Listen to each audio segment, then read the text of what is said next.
سہاروں کو اپنا بنا لیجئے، سایہ عافیت میں بسا لیجئے۔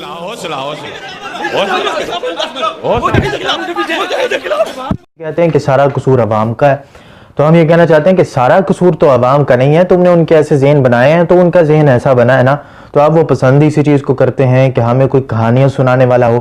تو اب میں آپ کے سامنے اس لحاظ سے ہی ایک جو ہے وہ کلپ بھی آپ کے سامنے رکھتا ہوں کہ اب ان کی غیرت دیکھیں۔ جو لوگ کہتے ہیں کہ جی ان کو سمجھ میں نہیں آ رہا ہوتا، چونکہ ان کے ذہن، جیسے میں نے پہلے کہا کہ ان کے ذہن ایسے بنائے ہوئے ہوتے ہیں، سمجھ ان کو سب کچھ آتا ہے، صریح طور پر کفر بیان کیا جاتا ہے، سمجھ ان کو سب کچھ آتا ہے۔ وہی میں اس کے لحاظ سے آپ کے سامنے یہ کلپ رکھتا ہوں کہ اس کے اندر جو ہے وہ حضرت عباس رضی اللہ تعالیٰ عنہ ان کی گستاخی کی گئی، اللہ تبارک و تعالیٰ کے لحاظ سے گستاخانہ الفاظ بولے گئے، نبی پاک صلی اللہ علیہ وسلم کی طرف منسوب کر کے اس طرح کے الفاظ بولے گئے، اور اہل بیت اطہار اور پھر اللہ تبارک و تعالیٰ، اس طرح جو ہے وہ مختلف قسم کی ہستیوں کی گستاخیاں جو ہے وہ یہاں پر کی گئی۔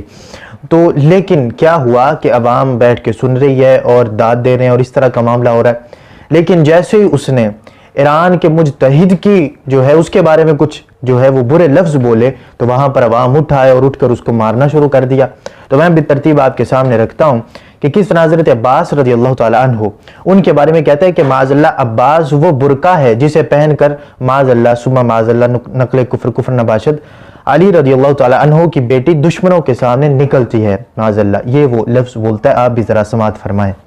عباس وہ برقع ہے جسے پہن کے علی کی بیٹی دشمنوں کے سامنے نکلتی ہے۔ مصحف نہیں پڑھا میرے بھائی؟ عباس جی، تو آگے کہتا ہے کہ جو مولا سجاد کے سامنے کسی نے حضرت عباس رضی اللہ تعالیٰ عنہ کا جو ہے وہ نام لیا، تو مولا سجاد اٹھ کے کھڑے ہو گئے، پھر نام لیا، پھر کھڑے ہو گئے، پھر نام لیا، تو پھر کھڑے ہو گئے۔ تو اس نے پوچھا میں جب نام لیتا ہوں تو آپ کھڑے کیوں جاتے ہیں؟ تو آگے سے کہنے لگا کہ مولا سجاد نے کہا کہ تمہیں کیا پتا ہو حضرت عباس رضی اللہ تعالیٰ عنہ، اب میں جو ہے وہ تعظیم سے نام لے رہا ہوں، ان کو تو یہ بھی توفیق نہیں ہوتی، رسول محمد اور اس طرح کر کے یہ نام لے رہے ہوتے ہیں، معاذ اللہ صلی اللہ علیہ وسلم اس طرح کر کے نام لے رہے ہوتے ہیں، ان کو تو درود پڑھنے کی بھی توفیق نہیں ہوتی نام کے ساتھ، تو اس طرح یہ بے باکی سے نام لیتے ہیں۔ تو کہتے اس نے پوچھا کہ آپ بار بار کھڑے کیوں جاتے ہیں؟ تو مولا سجاد نے کہا بدبخت تجھے کیا پتا عباس کون ہے، عباس کی معرفت کے لیے کم از کم معصوم ہونا ضروری ہے۔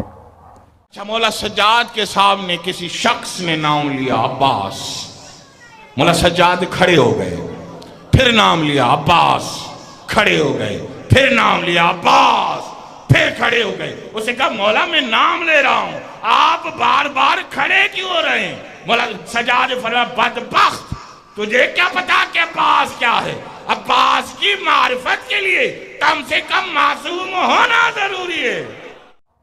اب دیکھیں کہ عباس کی معرفت کے لیے کم از کم معصوم ہونا ضروری ہے، یعنی معصوم سے بھی کوئی اوپر کا درجہ ہے کہ ان کی معرفت کے لیے پہلے معصوم ہونا ضروری ہے، تو ظاہری سی بات ہے کہ معصوم کا درجہ نچلا ہوگا۔ اب 12 ائمہ میں بھی حضرت عباس شامل نہیں، ان کے عقیدے کے مطابق 14 معصومین جو انہوں نے اپنے عقیدے کے مطابق بنائے ہوئے ہیں ان کے اندر بھی حضرت عباس شامل نہیں ہے، لیکن پھر بھی کیا ہے کہ مولا سجاد کہہ رہے ہیں کہ ان کے جو معصوم ہیں ائمہ میں سے ایک امام معصوم مولا سجاد، ان کے بارے میں کہہ رہے ہیں کہ وہ کہتے ہیں کہ کم از کم جو ہے حضرت عباس کی معرفت کے لیے معصوم ہونا ضروری ہے۔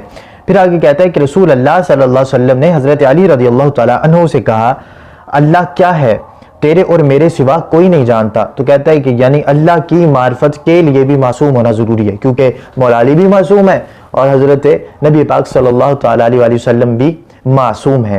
تو اپنا عقیدہ بیان کرتے ہوئے کہتے ہیں کہ اللہ کی معرفت کے لیے بھی گویا معصوم ہونا ضروری ہے، تو حضرت عباس رضی اللہ تعالیٰ عنہ کی معرفت کے لیے بھی معصوم ہونا ضروری ہے۔ تو کہتا ہے کہ مجھے پتہ نہیں اب معاذ اللہ استغفر اللہ نقل کفر نباشد کہ اللہ عباس ہے یا عباس اللہ ہے، معاذ اللہ استغفر اللہ۔ رسول نے یا علی سے کہو یا علی اللہ کیا ہے؟ کوئی نہیں جانتا سوائے میرے اور تیرے، یعنی اللہ کی معرفت کے لیے بھی معصوم ہونا ضروری ہے۔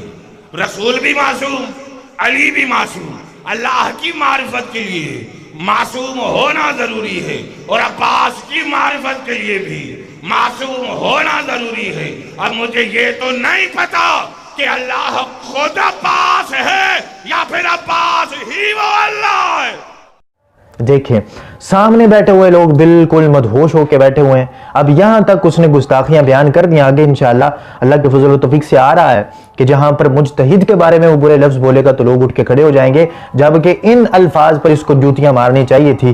تو آگے کہتا ہے کہ مولا محمد نے فرمایا کہ جتنے بھی نبی ہیں، ایک واقعہ ذکر کرتا ہے، پھر اس کے تحت آخر میں کہتا ہے کہ مولا محمد نے فرمایا، یعنی ایک فقیر آیا، اس نے آ کے فقیر کے بارے میں پوچھا تو وہ آگے واقعہ بیان کرتا ہے.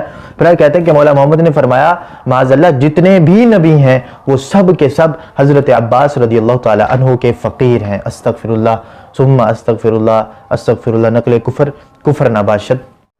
مصطفیٰ کی حدیث ہے، ایک قبلہ فقیر تھا، بڑا چالاک فقیر، فقیر بھی ہو اور بے وقوف ہو، بڑا چالاک فقیر تھا. اس نے کہا یا رسول اللہ، جو لوگ امیر ہیں، حج پہ جاتے ہیں، عمرے کرتے ہیں، لیکن ہم غریبوں کو لفٹ نہیں کرتے، ہم فقیروں کو لفٹ نہیں کراتے، قدر ہی نہیں کرتے، لا نقدر علیہ، ہماری قدر ہی نہیں کرتے، کیا یہ بھی جنت میں جائیں گے؟ مصطفیٰ نے مسکرا کے جواب دیا، فرمایا تسلی رکھو، حوصلہ رکھو، صبر کرو، سب سے حساب لیا جائے گا. مولا محمد فرماتے سنو، جتنے بھی نبی ہیں سب عباس کے فقیر ہیں. سارے جتنے بھی نبی ہیں وہ سارے کے سارے فقیر ہیں حضرت عباس رضی اللہ تعالی عنہ کے. معاذ اللہ استغفر اللہ. اب پھر آگے مجتہد کے بارے میں جب لفظ بولتا ہے تو مجتہد کے بارے میں کہتا ہے کہ خدا کرے وہ ہاتھ ٹنڈا ہو جائے ایران کے ٹنڈے کی طرح. اب ایران کے ٹنڈے کی طرح کا مطلب یہ تھا کہ مجتہد کے بارے میں اس طرح کے الفاظ بول رہا تھا کہ وہ ہاتھ ٹنڈا ہو جائے، یعنی جو ہاتھ نہ اٹھائے، یہ وہ اس طرح کے معاملات نہ کرے، ہاتھ نہ اٹھائے، مجھے داد نہ دے، تو اس کا ہاتھ ایران کے ٹنڈے کی طرح ٹنڈا ہو جائے. اب جب اس نے یہ لفظ بولے، اب پہلے میں نے آپ کے سامنے رکھا کہ کتنی گستاخیاں کرتا گیا پے در پے، اللہ کی، حضرت عباس کی، رسول اللہ صلی اللہ علیہ وسلم کی، حضرت مولا علی کی، اہل بیت اطہار، اور پھر انبیاء علیہ السلام تمام کی گستاخیاں کرتا رہا، لیکن عوام چپ کر کے سنتی رہی. گستاخیاں سننے کی جب عادت پڑی ہو تو پھر ایسے ہی ہوتا ہے. پھر کیا ہوا کہ جب ان کے اس مجتہد کے بارے میں لفظ بولا گیا، ٹنڈا لفظ بولا گیا، اس وقت یہ اٹھایا. انبیاء علیہ السلام کے بارے میں شرم نہیں آئی، حضرت عباس کے بارے میں وہ لفظ بولے گئے، ادھر شرم نہیں آئی. معصومین جو ان کے عقیدے کے مطابق ہیں ان کے بارے میں لفظ بولے گئے، شرم نہیں آئی. نبی پاک صلی اللہ علیہ وسلم کے بارے میں بولا گیا، شرم نہیں آئی. شرم آئی تو کہاں آئی؟ ایران کے ایک مجتہد کی طرف شرم آئی کہ وہاں پر جب یہ لفظ بولے گئے تو وہاں شرم آئی، اس مارنا شروع کر دیا. خدا کرے وہ ہاتھ کبھی شفاعت کے لیے زہرا کے آگے بڑھے ہی نہیں جو عباس کے فضائل میں نیچے ہو. خدا کرے وہ ہاتھ ٹنڈا ہو جائے ایران کے ٹنڈے کی طرف، ٹنڈا ہو جائے ایران کے ٹنڈے کی طرف، ٹنڈا ہو جائے ایران کے ٹنڈے کی طرف. جو غازی کے فضائل میں شک. مصطفیٰ فرماتے کتابیں میں دوں گا، کیوں جھوٹ بول رہا ہوں میرے بھائی؟ جتنی جی آپ کی میں بات نہیں کر رہا، آپ کی میں بات نہیں کر رہا.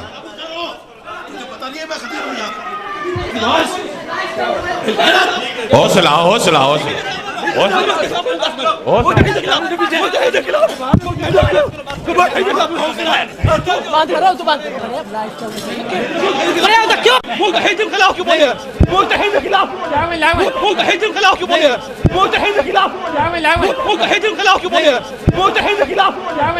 خلاف